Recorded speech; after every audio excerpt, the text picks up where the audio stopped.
Bapak Ibu ini dikasihi Tuhan, sebelum kita mulai ibadah saudara, seperti biasa, saya rindu kita untuk naikkan suatu pujian saudara. Ya, kita naikkan pujian ini secara bersama-sama ya saudaraku.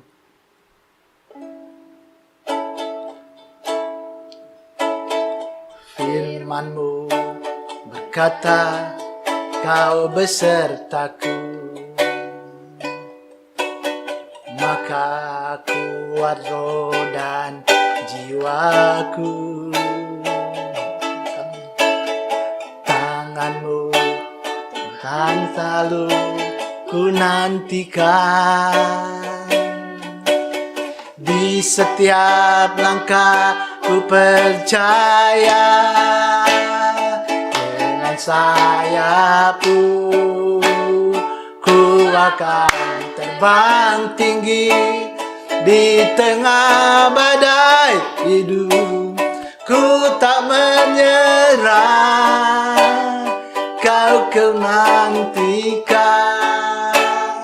Kau yang ku sembah, Yesusku, Rajaku, pertolonganku, pertolonganku di tempat maha tinggi.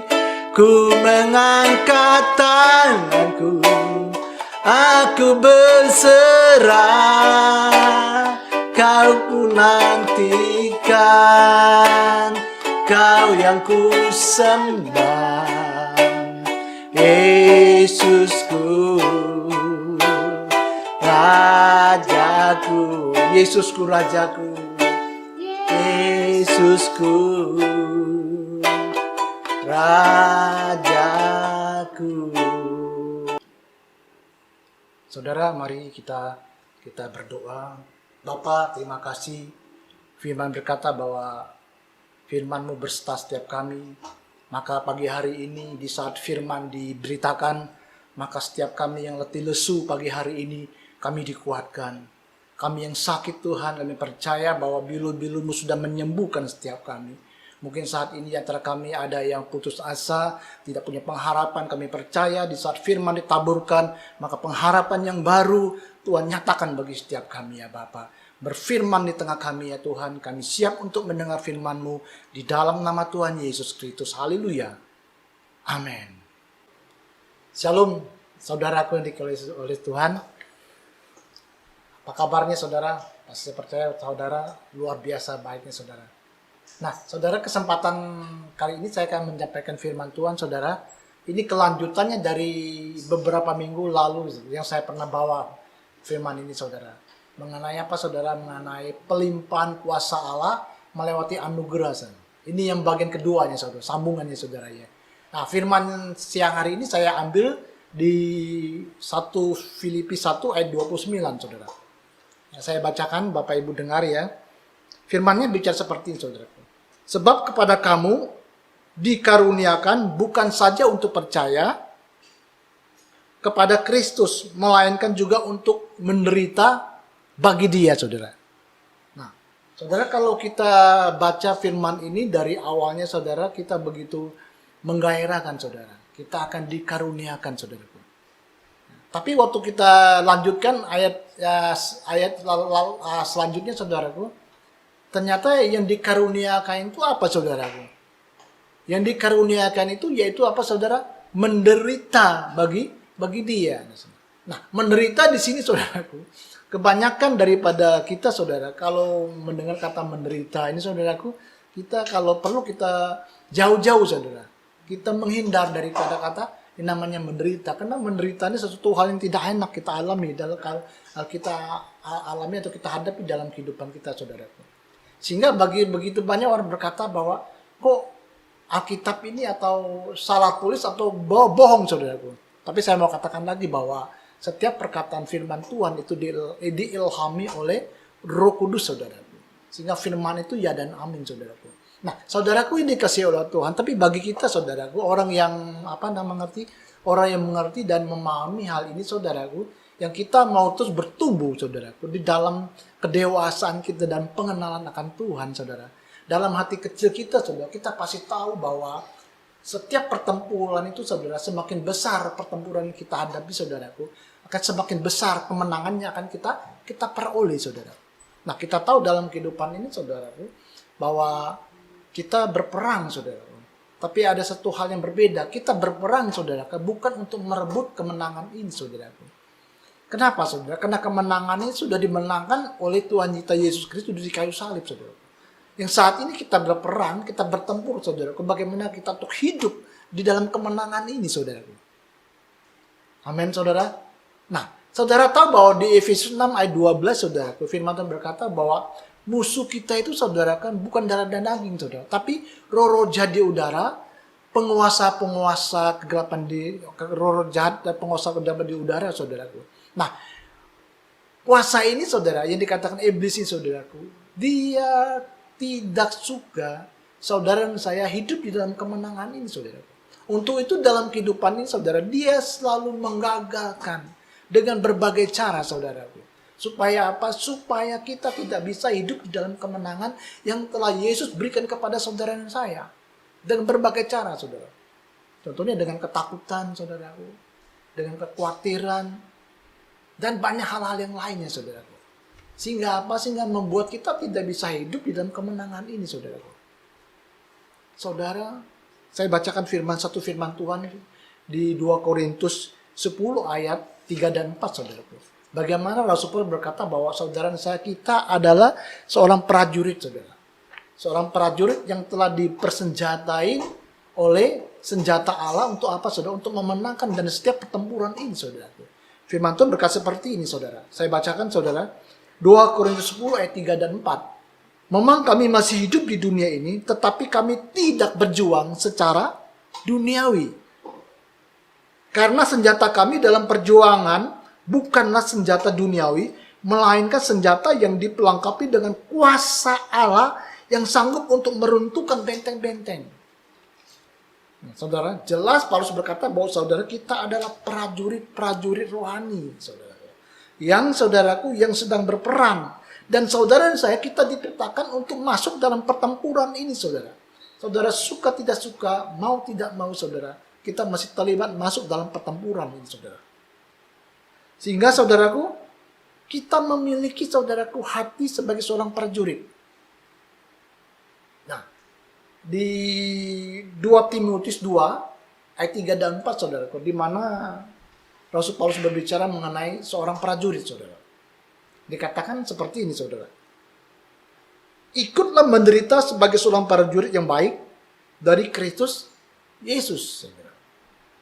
Seorang prajurit yang sedang berjuang tidak memusingkan dirinya dengan soal-soal penghidupannya supaya dengan demikian ia berkenan kepada komandannya, saudara. Jadi seorang prajurit tidak memikirkan kehidupannya, saudara. Supaya apa? Supaya dia berkenan kepada komandannya, saudara.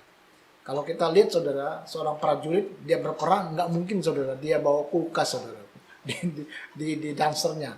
Atau dia bawa lemari pakaian, saudara. Saya percaya dia mungkin mengalami kesusahan, saudaraku. Dia makan juga, saya rasa, apa ada yang di hutan, dia akan makan, saudara. Amin, saudara. Dia rela menderita sebagai seorang prajurit seperti Yesus Kristus, saudara. Ya. Nah, saudaraku, seorang prajurit, saudaraku, ada dua hal yang mesti kita jalan, saudara. Yang pertama, saudaraku, kita melarikan diri, saudara. Jadi katakan pembelot, saudara. Atau yang kedua, kita terus maju berperang, saudara, tanpa menyerah. Untuk apa? Untuk meraih kemenangan, saudara. Nah, yang kedua ini, saudara dan saya kita akan mendapat pujian sebagai seorang pahlawan di hadapan raja kita, saudara. Amin, saudara. Tapi ada kabar baik yang luar biasa. Ada suatu janji Tuhan yang berkata bahwa kita tidak akan pernah kalah dalam satupun dalam setiap peperangan kita, saudara. Firman Tuhan berkata di 2 Korintus 2 ayat 14 berkata seperti ini, saudara. Tetapi syukur bagi Allah yang dalam Kristus selalu membawa kami di jalan kemenangannya, saudara. Haleluya. Amin, saudara. Saudara dan saya dibawa selalu dalam kemenangannya. Kenapa, saudara? Karena kemenangan telah diperoleh dengan kematian Yesus di kayu salib, saudara. Hati Bapa, hati Tuhan Yesus, saudaraku. Dia mau saudara dan saya hari-hari ini, saudara, kita hidup di dalam kemenangannya, saudara. Amin. Nah, sekali lagi saya berkata, yang 3 minggu yang lalu saya berkata bahwa apa namanya itu, bahwa Tuhan itu saudara tidak mendatangkan badai atau kesusahan dalam kehidupan saudara dan saya. Tapi dia tahu bahwa saudara dan saya kita akan mengalami badai atau kesusahan itu di dalam kehidupan kita. Karena kita hidup di dunia yang sudah jatuh dalam dosa, saudaraku. Untuk itu saya menghimbau kepada saudara dan saya bahwa taruh dalam hati kita bahwa Bapa tidak pernah membawa kita dalam suatu badai tanpa Dia mengaruniakan kekuatan kemampuan kita untuk kita menghadapinya, saudara. Nah, kita lihat dalam suatu Alkitab, saudara, di mana Yesus dan murid-muridnya, saudaraku, menyeberang ke suatu danau, saudara. Firman Tuhan ini berkata, parikopnya mengenai apa, saudara? Mengenai angin ribut diredakan, saudara. Firman ini, saudara, mungkin saudara udah banyak tahu dan banyak mengerti mengenai firman ini, saudaraku. Bagaimana ceritanya, saya buka firmannya tuh, saudara, di Markus 4, saudara. Markus 4 ayat 35, saudara. Di mana firman ini menceritakan bahwa sebelum mereka pergi menyeberangin ke danau, saudara, di mana siang harinya Tuhan Yesus dia mengajar, dia berkhotbah, saudara, dari suatu tempat ke tempat yang lain, saudaraku. Alkitab berkatakan ketika petang tiba, sebetulnya Tuhan Yesus juga kecapean, saudara. Dia mau istirahat. Tetapi di mana Roh Kudus menyuruh Tuhan Yesus untuk apa, saudaraku? Untuk menyuruh murid-muridnya untuk apa? Untuk pergi menyeberangi danau ke seberang danau, saudara. Di mana dikatakan bahwa di seberang danau itu, saudaraku, ada seorang laki-laki yang kemasukan roh jahat dan mau dilepaskan, saudara. Ya, singkat ceritanya, ketika Tuhan Yesus bersama murid-muridnya naik ke perahu dan bertolak ke seberang, Yesus tertidur, saudaraku. Tuhan Yesus tertidur di buritan kapal. Ya. Dan saudaraku, apa namanya itu, tiba-tiba di tengah lautan, di tengah danau itu, saudaraku, tiba-tiba angin kencang, badai datang, saudara. Gelombangnya besar, ombaknya besar, sehingga apa, saudara? Dia punya kapalnya hampir karam, udah kemasukan air, saudaraku. Padahal kalau kita melihat, saudaraku, bahwa murid-murid Tuhan Yesus itu mereka ada nelayan-nelayan yang ulung, saudaraku. Mereka tahu kalau cuaca ekstrim, bagaimana mengatasinya, saudaraku. Kalau ada ombak besar itu bagaimana mengatasinya. Tapi waktu ini, saudaraku, waktu mereka hadapi ini betul-betul cuaca ekstrim yang belum pernah mereka jumpai, saudaraku. Sehingga membuat mereka khawatir, membuat mereka takut, saudaraku. Mereka melihat tidak ada jalan lain untuk mereka bisa untuk keluar dari badai ini. Sehingga mereka ngambil keputusan untuk membangunkan Tuhan Yesus, saudaraku. Ya. Saya bacakan ayat 38, saudaraku.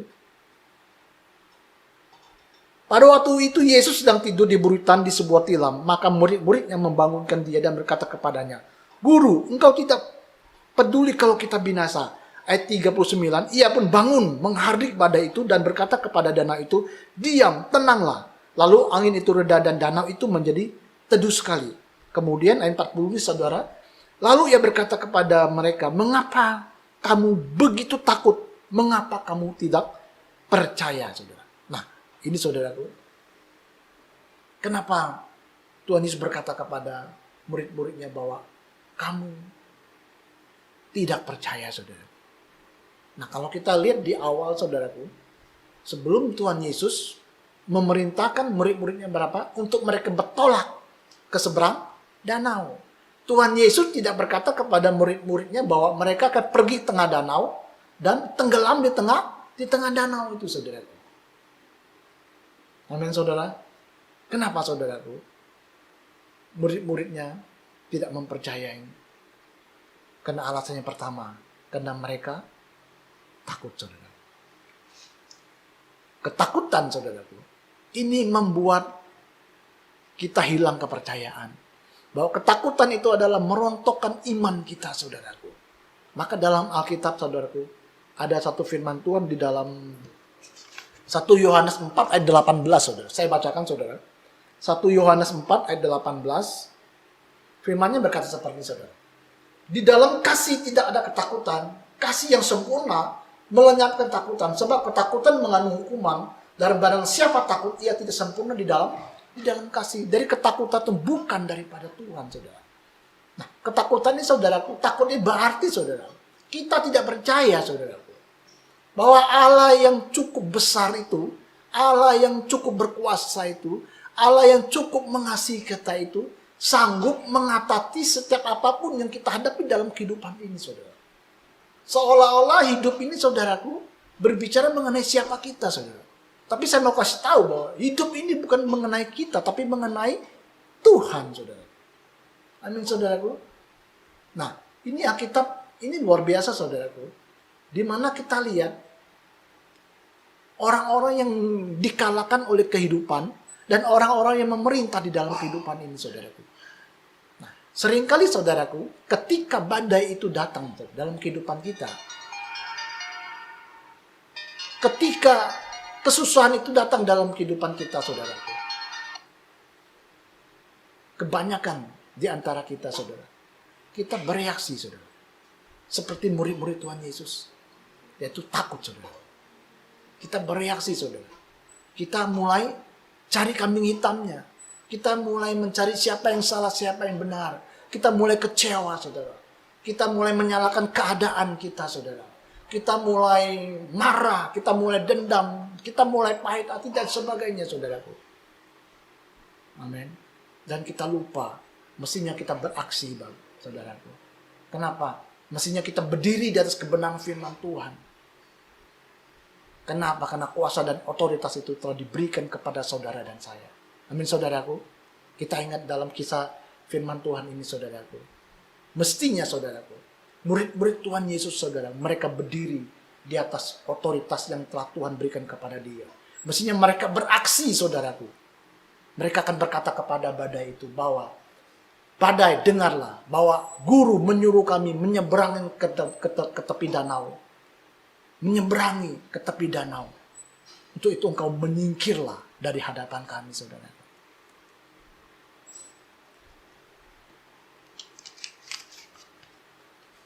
Dan saudara, ketaatan Yesus dengan sepenuh hati, saudaraku, untuk melawan badai itu, saudaraku, bukan hanya menyelamatkan nyawa mereka, tetapi membebaskan seorang laki-laki kemasukan roh jahat, saudara. Dia dibebaskan, dia lepaskan.